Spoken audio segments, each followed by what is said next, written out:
ନାହିଁ ନାହିଁ ନାହିଁ ମୋ ଏ ଓଡ଼ିଶା ଏଠି ଏମିତି ସବୁ ହୁଏନି। କାହିଁକି ଆପଣମାନେ ଏମିତି ସବୁ କହୁଛନ୍ତି କରୁଛନ୍ତି ମୋ ଧେ କିରେ ଇଏ ପା ଓଡ଼ିଶା ଜଗନ୍ନାଥଙ୍କର ଦେଶ। ଆପଣ କହୁଛନ୍ତି ସରକାର କହୁଥିଲେ ଆଇନ ତା ବାଟରେ ଯିବ, ଏ ସରକାର ମଧ୍ୟ କହୁଛନ୍ତି ନୂଆ ଆଇନ ପ୍ରଚଳନ କରିବେ। ମୁଁ ଦେଖୁଥିଲି ନ୍ୟୁଜ୍ ମାଧ୍ୟମରେ ଆଜି କ'ଣ ବର୍ଷେ ପରେ ଖିଆଲ ପଡ଼ିଲା ମିଷ୍ଟର ମ୍ୟାଡ଼ାମଙ୍କର। ସିଏ କହୁଛନ୍ତି, ମୁଁ କାହା ନାଁ ଧରୁନି, ହେଲେ ସିଏ କହୁଛନ୍ତି ଇଏ ଏମିତି କରିଲେ, ସେ ସେମିତି କରିଲେ, ସେ IPS ଅଫିସର ଏମିତି କରିଲେ, ସେ ACP ଏମିତି କରିଲେ। କାହିଁକି ଏଗୁଡ଼ାକୁ ସବୁ ଆପଣମାନେ ବର୍ଷକ ପରେ ବାହାର କରୁଛନ୍ତି? ଆପଣ ଯେତେବେଳେ ଜେଲରୁ ବାହାରିଲେ ସେତେବେଳେ ଦେଲେନି FIR ସେଇମାନଙ୍କ ନାଁରେ। କ'ଣ ପାଇଁ ଦେଲେନି? ସରକାର ତ ବର୍ଷେ ହେଲା ଆସିଲାଣି, ବଦଳିଲାଣି ସରକାର। ଆରେ ବାବୁ, ସରକାରଙ୍କୁ କିଛି ଦେଶ ପାଇଁ କରିବାକୁ ଦିଅ। ସେ ତ ପ୍ରତିଶ୍ରୁତି ଦେଇକି ଆସିଛନ୍ତି ଓଡ଼ିଶା ଅସ୍ମିତାକୁ ରକ୍ଷା କରିବେ, ଦେଶକୁ ରକ୍ଷା କରିବେ, ଦେଶରେ ଉନ୍ନୟନମୂଳକ କାର୍ଯ୍ୟ କରିବେ। ତାଙ୍କୁ ଏମିତି ସବୁ ବାଧା ବାଧକ ଆପଣମାନେ କାହିଁକି ଦେଉଛନ୍ତି? ଇଏ ହେଲା ପ୍ରଥମ କଥା। ତାହେଲେ କ'ଣ ଏଇ ଇନଭେଷ୍ଟିଗେସନ୍ କରୁ କରୁ ସେମାନଙ୍କର ଏ 5 ବର୍ଷଟାକୁ ଆପଣମାନେ ନଷ୍ଟ କରିଦେବେ? ଆପଣ ଜାଣିପାରୁଛନ୍ତି ଥରେ ଦେଶରେ ଭୋଟ ହେଲେ କେତେ ଟଙ୍କା ଖର୍ଚ୍ଚ ହେଉଛି, ଆଉ କ'ଣ ଖର୍ଚ୍ଚ ହେଉଛି, କେମିତି ଖର୍ଚ୍ଚ ହେଉଛି। ଆଉ ଆପଣ ଯେବେ ଦେବା କଥା ଥିଲା ସେଇମାନଙ୍କ ନାଁରେ ଯାହା ନାଁ ଆପଣ ଉତ୍ଥାପନ କରୁଛନ୍ତି, ସମଝନେ ବାଲାକୁ ଇଶାରା କାଫି ହେ। ଆପଣ ଏଇଥିରୁ ବୁଝନ୍ତୁ ହଠାତ୍ କାହିଁକି ଆପଣଙ୍କର ମନ ଏମିତି ହେଇଗଲା। ରଥ ସରିଲା ପରେ ଆପଣ ଗୋଟେ ଆରମ୍ଭ କରିଦେଲେ ଆଉ ଗୋଟେ ନାଟକ, ଆଉ ଗୋଟେ ଅଧ୍ୟାୟ। ଏଇଟା କ'ଣ ଠିକ୍ ଆଜ୍ଞା? ଆପଣ କୁହନ୍ତୁ, ନିଜେ ବିଚାର କରନ୍ତୁ। ଓଡ଼ିଶାରେ ଥରେ ଇଲେକ୍ସନ୍ ହେଲା ବେଳକୁ କେତେ ଟଙ୍କା ଖର୍ଚ୍ଚ ହେଉଛି ରାଜକୋଷରୁ, ଏଇ ଗରିବଙ୍କ ପଇସା, ଝାଳ ବୁହା ପଇସା। ତାକୁ ଏମାନେ ଯେବେ କାର୍ଯ୍ୟରେ ଆସିଲେ ତାହେଲେ ଏମାନେ କ'ଣ କରିବେ? ଏମାନେ କାର୍ଯ୍ୟ କରିବେ ନା ଏଇଆକୁ ସବୁ ଇନଭେଷ୍ଟିଗେସନ୍ କରିବେ? କିଏ କେଉଁଠି କାହାକୁ ରେପ୍ କଲା, କିଏ କାହାକୁ ମର୍ଡ଼ର କଲା, ଏଇଆକୁ ସବୁ ଇନଭେଷ୍ଟିଗେସନ୍ କରିବେ। ତାଙ୍କ ଭିତରେ କାଦୁଅ ଫୋପଡ଼ା ଫୋପଡ଼ି ହେବେ। ଭାରତବାସୀ ୟା ଦେହରେ ଲାଭ କ'ଣ ପାଇବେ? ଓଡ଼ିଶାର ବାସୀ ଲାଭ କ'ଣ ପାଇବେ? ଯେଉଁ ଭୋଟ ଖଣ୍ଡକ ଦେଇଥିଲେ। ଆରେ ବେକାରୀ ସମସ୍ୟା, ଯେଉଁ ନିଶା ନିବାରଣ, ଓଡ଼ିଆ ଅସ୍ମିତା, ସରକାର କେତେ ପ୍ରତିଶ୍ରୁତି ଦେଇକି ଆସିଛନ୍ତି। ଓଡ଼ିଶା ସରକାରରେ 25 ବର୍ଷର ସରକାରକୁ ତଳ ଖୁଆଇକି।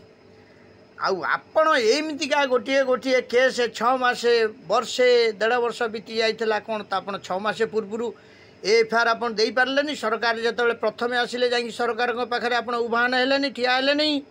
ଉଭା ହେଇଥାନ୍ତେ, କହିଥାନ୍ତେ ଆଜ୍ଞା ମୋର ଏଇଆ ମୋ ପ୍ରତି ଅତ୍ୟାଚାର ହେଇଛି, ଏଇ IPS ଅଫିସର ଏଇମାନେ କରିଛନ୍ତି, ଏଇ IFS ଅଫିସର ମାନେ କରିଛନ୍ତି, କି ACP ମାନେ କରିଛନ୍ତି, ଯାହା ଯାହା ନାଁକୁ ଆପଣମାନେ ଆଜି କହୁଛନ୍ତି। କ'ଣ ପାଇଁ ଏସବୁ ଜିନିଷ ଆପଣ କରିକି ପୁଣି ସରକାରଙ୍କ ଗୋଡ଼କୁ ଟାଣୁଛନ୍ତି? ଆପଣ ସରକାର ଦେଶରେ ଯେଉଁ ଭୋଟ ପାଇକି ଆସିଛନ୍ତି, ଜନସାଧାରଣଙ୍କୁ ଆଶ୍ୱସ୍ତି ଦେଇକି ଆସିଛନ୍ତି, ଆମେ କାମ କରିବୁ ବୋଲି, ସେଗୁଡ଼ା ସବୁ ଆପଣମାନେ କରେଇ ଦେଉନାହାନ୍ତି, ଟାଣୁଛନ୍ତି ଗୋଡ଼ ଧରିକି ସରକାରଙ୍କୁ। ସରକାର ମଧ୍ୟ ଏ ବିଷୟରେ ଅବଗତ ହେବା ଦରକାର। ଯେଉଁ ସରକାର ହୁଅନ୍ତୁ, ମୁଁ କାହାରି ନାଁ ଧରୁନି, କିନ୍ତୁ ସମଝନେ ବାଲାକୁ ଇଶାରା କାଫି ହେ। ଯିଏ ବୁଝିବା ଲୋକ ସେ ନିଶ୍ଚୟ ବୁଝିପାରିବ ଏଇ ଡାଇରେକ୍ସନ୍ରୁ। ଆପଣମାନେ ଯେଉଁ ଜିନିଷ କରୁଛନ୍ତି, ଦେଖନ୍ତୁ ଗୋଟେ ପୂର୍ବତନ ମନ୍ତ୍ରୀଙ୍କର ମାନେ ଗୁଳିରେ ମୃତ, ସେଇଟା ଗୋଟେ କେତେ ଦିନ ଗଲା। ପୁଣି ଗୋଟେ କେବେ ବାହାରିଲାଣି କ'ଣ ନା ଏଇ ଯେଉଁ ମୋତେ ଏମିତି ହାରାସ କରିଛନ୍ତି, ଜଣେ ଲେଡ଼ି କହୁଛନ୍ତି ମୋତେ ଏମିତି ହାରାସ କରିଛନ୍ତି, ମୋର ଏମିତି କରିଛନ୍ତି, ସେମିତି କରିଛନ୍ତି, ମୋ ପିଲାକୁ ଅଲଗା କରିଦେଇଛନ୍ତି ମୋ ପାଖରୁ, ମୋତେ ଥାନା ଭିତରେ ଏଇଆ ସବୁ ଅତ୍ୟାଚାର କରିଛନ୍ତି, କୋର୍ଟ ଭିତରେ ଏଇଆ ଅତ୍ୟାଚାର କରିଛନ୍ତି, ମୋତେ ନେଇକି ପାଗଳାଖାନାରେ ରଖିଥିଲେ। ଆରେ ବାବୁ, ଏଇଗୁଡ଼ାକ ସବୁ କ'ଣ ଆଲୋଚନା କରିବା ପାଇଁ ସରକାର ଆସିଛି ଦେଶକୁ? ଲୋକ ଦେଶବାସୀ ଭୋଟ ଦେଇଛନ୍ତି ସେଇଥିପାଇଁ। ଆରେ ଯିଏ ଯେଉଁଠି ମଲ, ଯିଏ ଯେଉଁ କର୍ମ କଲ ତା'ର ଫଳ ପାଇଲ, ଅସୁବିଧାଟା କ'ଣ ଅଛି? କିଏ କାହାକୁ ମାରିଛି ତା ନାଁରେ ତୁମେ କରୁନା? FIRଟେ ଦେଇଛ, ଏପର୍ଯ୍ୟନ୍ତ FIR ଦେଇଛ? ଯାହା ଯାହା ନାଁ ତୁମେ କହୁଛ ତାଙ୍କ ନାଁରେ FIRଟେ ଦେଇଛ କି? ତାଙ୍କ ନାଁରେ କୋର୍ଟରେ ଗୋଟେ କେସ୍ କରିଛ କି? ଆଉ ତାଙ୍କୁ ଏଇନା ମାନେ ମନ୍ତ୍ରୀମାନେ, ଏବେ ମନ୍ତ୍ରିମଣ୍ଡଳ କ'ଣ ବଦଳିବ ବୋଲି ଶୁଣାଯାଉଛି, ତେଣୁ ସେଗୁଡ଼ାକ ସିଏ ବଦଳାଇବେ, କାହାକୁ କାହାକୁ ଦେବେ, ସେ ଦାୟିତ୍ୱ ଦେବେ। ଏବେ ଦେଖନ୍ତୁ ରାଜ୍ୟର ଯିଏ ମାନେ ମୁଖିଆ ଅଛନ୍ତି ମୁଖ୍ୟମନ୍ତ୍ରୀ ସେ ମଧ୍ୟ ତା ବିଚାର ବିମର୍ଶରେ ଅଛନ୍ତି। ଆଉ ସେ ଏଇଗୁଡ଼ାକୁ ମୁଣ୍ଡରେ ପୁରେଇବେ କିଏ କାହାକୁ କେଉଁଠି ମାଡ଼ି ବସିଲା, କିଏ କେଉଁଠି କାହାକୁ ଛାଡ଼ିଲାନି, କିଏ କାହାକୁ ପାଗଳାଖାନାରେ ପୁରେଇଲା, କିଏ କାହାର କାଗଜପତ୍ର ଛିଣ୍ଡି ପଡ଼ିଲା, ଏଇଆକୁ କରି 6 ମାସ ପୁଣି ଘୋଷାରି ନେବେ। ଆଉ ଗୋଟେ ବିରୋଧୀଙ୍କୁ ତୁମେ ସବୁ ଖାଦ୍ୟ ଯୋଗାଉଛ। ତେଣୁ ଏଥିରୁ ସବୁ ନିବୃତ୍ତ ରୁହ। ଯେବେ କରିବାର ଅଛି ଆଇନ ତା ବାଟରେ ଯିବ। ପୂର୍ବତନ ମୁଖ୍ୟମନ୍ତ୍ରୀ କହିଛନ୍ତି, ଏବେକାର ମୁଖ୍ୟମନ୍ତ୍ରୀ ମଧ୍ୟ କହୁଛନ୍ତି, ଯିଏ ଅଛନ୍ତି ମାନେ ସିଟ୍ରେ ଓଡ଼ିଶାର ଚାର୍ଜରେ ଯିଏ ଅଛନ୍ତି ମୁଖ୍ୟମନ୍ତ୍ରୀ ଅନଲେବୁଲ୍ ମାନେ ଚିଫ୍ ମିନିଷ୍ଟର, ସିଏ ମଧ୍ୟ କହୁଛନ୍ତି ଆପଣମାନେ ଆଇନ ବାଟରେ ଆସନ୍ତୁ, ଆପଣଙ୍କୁ ଆମେ ସାହାଯ୍ୟ କରିବୁ। ଆଉ ଏ ମିଡ଼ିଆକୁ ଡାକିକି ତାଙ୍କ ସାମ୍ନାରେ ମୋର ଏମିତି ଖୋଲିଦେଲେ, ମୋତେ ଏମିତି କରିଦେଲେ, ମୋର ଏମିତି ଖାଇଗଲେ, ମୋର କାଗଜପତ୍ର ଛିଣ୍ଡେଇ ଦେଲେ, ମୋତେ ପାଗଳଖାନାରେ ପୁରେଇ ଦେଲେ, ଏଗୁଡ଼ା ସବୁ କି ପ୍ରଳାପ। ଆପଣମାନେ ଯେଉଁ ବ୍ୟକ୍ତି ମାନେ ଭଦ୍ରମହିଳା ଜଣକ କହୁଛନ୍ତି, ସେ ବା ବର୍ଷେ ହେଲାଣି ଜେଲରୁ ବାହାରିଲେଣି। ତା ଭିତରେ କ'ଣ ଗୋଟେ ଲ ପାଠ ପଢ଼ୁଥିଲେ। ଓହୋ, ଲ ପଢ଼ିଲା ପରେ ଆପଣଙ୍କର ଏଇସବୁ ବୁଦ୍ଧି ଆସୁଛି କି? କୋର୍ଟରେ କରୁନାହାନ୍ତି କେସ୍। ଯାହାଙ୍କ ନାଁ କହୁଛନ୍ତି ତାଙ୍କ ନାଁରେ କୋର୍ଟରେ କେସ୍ କରନ୍ତୁ, ସେମାନେ ଲଢ଼ିବେ, ଆପଣ ଲଢ଼ିବେ। ଆଉ ସରକାରଙ୍କୁ କାହିଁକି ତା ଭିତରକୁ କାଠଗଡ଼ାକୁ ଟାଣୁଛନ୍ତି? ସରକାର ସବୁବେଳେ ସରକାର କ'ଣ ଏଇ କାମ କରିବା ପାଇଁ ଆସିଛନ୍ତି? କିଏ କେଉଁଠି ରେପ୍ ହେଲା, କିଏ କେଉଁଠି ମର୍ଡ଼ର ହେଲା, କିଏ କେଉଁଠି ଛିନତାଇ ହେଲା, କିଏ କେଉଁଠି, ସରକାର ତାକୁ ଜଗିବେ, ପ୍ରଶାସନକୁ ଦାୟିତ୍ୱ ଦେଇଛନ୍ତି। ତେଣୁ ପ୍ରଶାସନ କ'ଣ ଭୁଲ କରିଛି ତା ବିଚାରକୁ ଯେବେ ଆପଣ କରିବାକୁ ଚାହୁଁଛନ୍ତି, ଏବେ ଗୋଟେ ଭଲ ଲୟର ଆପଣ ହେଇଗଲେଣି, ତାହେଲେ ଆପଣ ଗୋଟେ କାମ କରନ୍ତୁ, ତାଙ୍କ ନାଁରେ କେସ୍ କରନ୍ତୁ।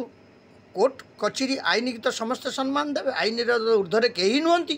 ସେ ମୁଖ୍ୟମନ୍ତ୍ରୀ ହୁଅନ୍ତୁ, ପ୍ରଧାନମନ୍ତ୍ରୀ ହୁଅନ୍ତୁ, ରାଷ୍ଟ୍ରପତି ହୁଅନ୍ତୁ, ଆଇନର ଊର୍ଦ୍ଧ୍ୱରେ ଆଜ୍ଞା କେହି ନୁହନ୍ତି କି ଜଣେ ସାଧାରଣ ନାଗରିକ ହଉ। ଆପଣ ସେ କାମ ନ କରିକି ଗୋଟେ ମିଡ଼ିଆ ଡାକି ଗୋଟେ ମାନେ ହାଇଲାଇଟ୍ କରି ମୋତେ ଅମୁକେଇ ସେ କର୍ପୋରେଟର ଏମିତି କଲା, ସେ ଅମୁକେଇ ଦଳର ସଭାପତି ଏମିତି କଲେ, ସେ ଅମୁକେଇ IPS ଅଫିସର ମୋତେ ଏମିତି କଲେ, ସେ ଅମୁକେଇ OPS ଅଫିସର ମୋତେ ଏଇଆ କଲେ, ଏଇ ଜିନିଷ ଗୁଡ଼ାକୁ କାହିଁକି ବାର ବାର ଆପଣ ଉତ୍ଥାପନ କରୁଛନ୍ତି? ଏହା ପାଇଁ କ'ଣ 15 ଦିନ ମାସେ ପୁଣି ଗୋଟେ ଡିଟେନ୍ ହେବ ସରକାର ଆପଣଙ୍କ ପାଇଁ?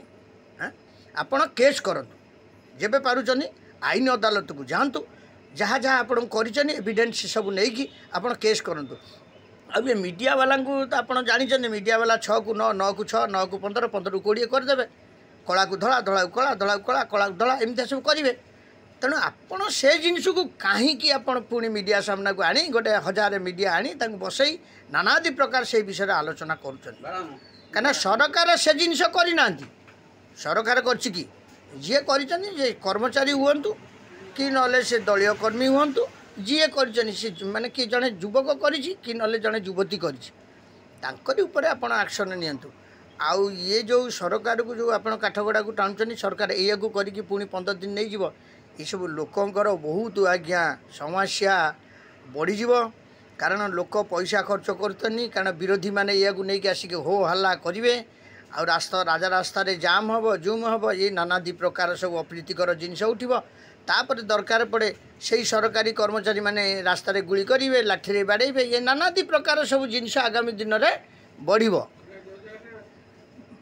ତେଣୁ ଇଏ କେମିତି ନ ବଢ଼ିବ ଆପଣ ସେଇ ହିସାବରେ ନେଉନାହାନ୍ତି। ଆପଣ ବା କ'ଣ ଲ କରୁଥିଲେ, ମୁଁ ଶୁଣିଲି ଜେଲରୁ ବାହାରିଲା ପରେ ଆପଣ ଲ କଲେ, ଲ ପଢ଼ିଲେ।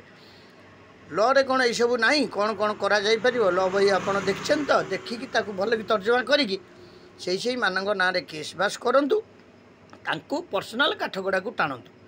ସିଏ ଯଦି ଆଇନ ଅବମାନନା କରିବେ ତାଙ୍କ ଲାଗି ମଧ୍ୟ ଦଣ୍ଡ ଅଛି। ଆଉ ଆପଣ ଏ ମିଡ଼ିଆ ଡାକି ହାଇଲାଇଟ୍ କରି ଏସବୁ ଜିନିଷକୁ ଆଗାମୀ ବଢ଼ାନ୍ତୁ ନାହିଁ।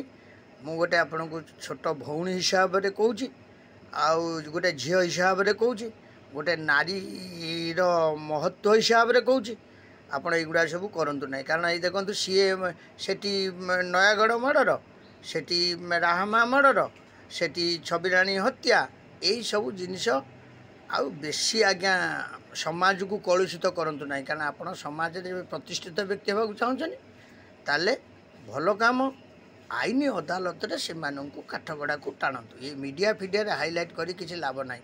ସେଥିପାଇଁ ନବୀନ ବାବୁ ମିଡ଼ିଆ ଟୋଟାଲ ବନ୍ଦ କରିଦେଇଥିଲେ। କହିଲେ ନାଇଁ, ମିଡ଼ିଆ କିଛି ମାନେ ଆବଶ୍ୟକ ଏଇନା ନାହିଁ, ଆମେ ଯେତେବେଳେ ଦରକାର ପଡ଼ିବ ଆପଣଙ୍କୁ ଡାକିବୁ, ଆପଣ ଆସିବେ, କଥା କହିବେ। ସେ କଥା କୁହନ୍ତି କମ୍, କାମ କରନ୍ତି ବେଶୀ। ତେଣୁ ସେଥିପାଇଁ ଆଜି ଦେଖନ୍ତୁ ନବୀନ ବାବୁ ବି ସମସ୍ତଙ୍କ ହୃଦୟରେ ମାନେ ପ୍ରଛଟ ହେଇକି ରହିଛନ୍ତି। ଲୋକ ବି ତାଙ୍କୁ ଆନନ୍ଦ ଖୁସି ଦେଉଛନ୍ତି। ଏବେ ବି ଓଡ଼ିଶାବାସୀ ଭଲ ପାଆନ୍ତି ତାଙ୍କୁ। ତେଣୁ ଆପଣ, ମୁଁ ମୋହନ ସରକାରଙ୍କୁ ଏତିକି ନିବେଦନ କରିବି, ଆପଣ ମଧ୍ୟ ସେଇ ନୀତି ନିୟମ ଧରନ୍ତୁ। जय श्री जगन्नाथ।